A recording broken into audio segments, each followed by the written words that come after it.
It's a timeless question, and maybe one you've wrestled with yourself.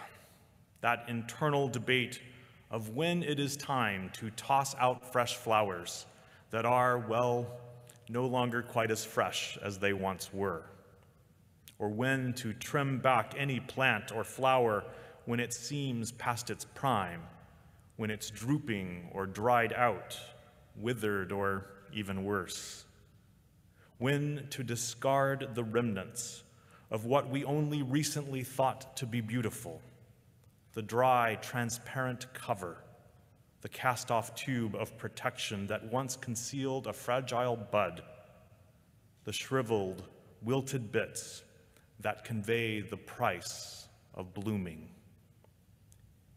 In this world where we sometimes celebrate a narrow view of beauty, what do we do with something that has already had its day in the sun? This question begs a bigger question of why we are so quick to toss out what seems less beautiful than it once was. Why do we believe that fading or faded beauty isn't still beautiful? Of course, the obvious place the mind might go in this conversation is to the partnered person who, in the midst of a midlife crisis, decides to try to find someone new and someone hopefully half their age.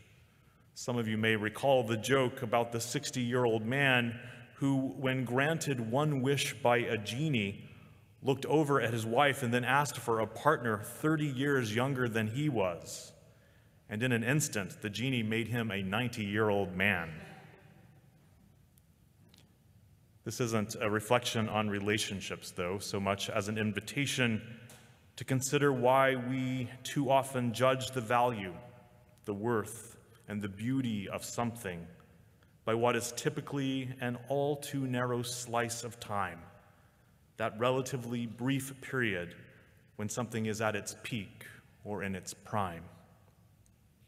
I wonder what it would mean for us to see the beauty not as a fleeting thing, but as something that has more stages than we may have previously considered. Can we resist the urge to discard something beautiful, something like a flower, when it's done with blooming, and see even in the wilted, drooping, browning husk something of its beauty, something of its powerful honesty, something of what Shakespeare called the rarities of nature's truth?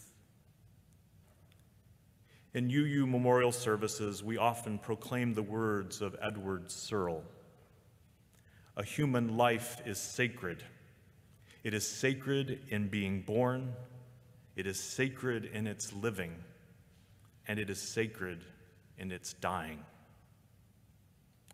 So as we draw to a close our month focused on the theme of beauty, I challenge you to expand your definition of the term, to take something like a flower and to hold off on tossing it out, at least a little longer than you normally would, to see that to come into full bloom may extend to the point even when the bloom is off.